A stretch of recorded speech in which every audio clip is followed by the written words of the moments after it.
उन्होंने एक अत्यंत विचलित करने वाली बात आगे भी कही थी, जिसका मैंने उल्लेख किया है।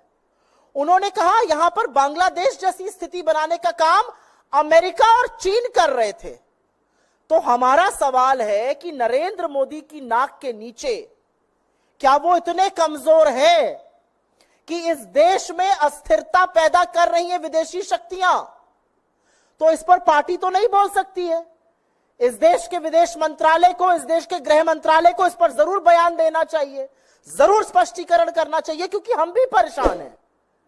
आपकी सांसद कह रही हैं कि हिंदुस्तान की सरजमी पर अस्थिरता पैदा करने का काम दो विदेशी ताकतें अमेरिका और चीन कर रहे हैं। इस पर आपका क्या मत है? क्या यह सच है? अगर सच है तो आपने क्या कदम उठाए हैं? आपने क्यों नहीं इस विषय को साझा किया है? और अगर यह झूठ है तो इसके खिलाफ भी, इसकी मुखालफत करते हुए भी सरकार के मंत्रालयों की तरफ से बयान आना पड़ेगा। यह हल्के में नहीं ली जा सकती है बात। सत्तारूढ़ दल की एक सांसद कह रही है कि अमेरिका और चीन भारत में परिस्थितियां बिगाड़ने की, अशांति पैदा करने की, अस्थिरता पैदा करने की साजिश कर रहे थे।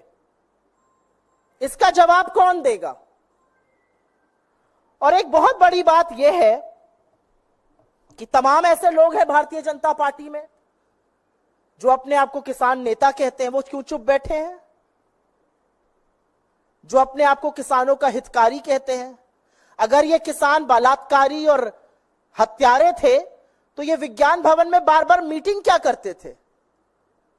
अगर ये किसान इतने दुष्कर्मी थे तो इन किसानों के आगे नरेंद्र मोदी को घुटने टेककर नाक रगड़ के काले कानून वापस क्यों लेने पड़े?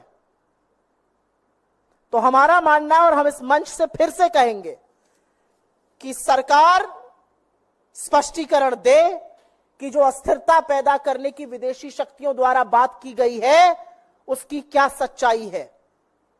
पार्टी पलड़ा नहीं झाड़ सकती है कहकर कि यह हमारी राय नहीं है। आपकी राय नहीं है तो जिसकी इतनी कुत्सित राय है उसको अपनी पार्टी से निकाल फेंकिए।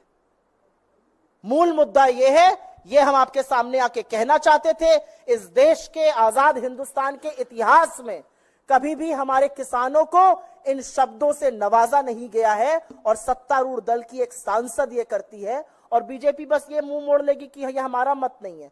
अगर आपका मत नहीं है तो निकाल फेंकिए, और सरकार के स्पष्टीकरण का हम इंतजार करेंगे, क्योंकि देश में विदेशी ताकतें काबिज है। नरेंद्र मोदी की सरकार इतनी कमजोर है और यह सब हो रहा है, उसका भी सत्य सामने आना चाहिए।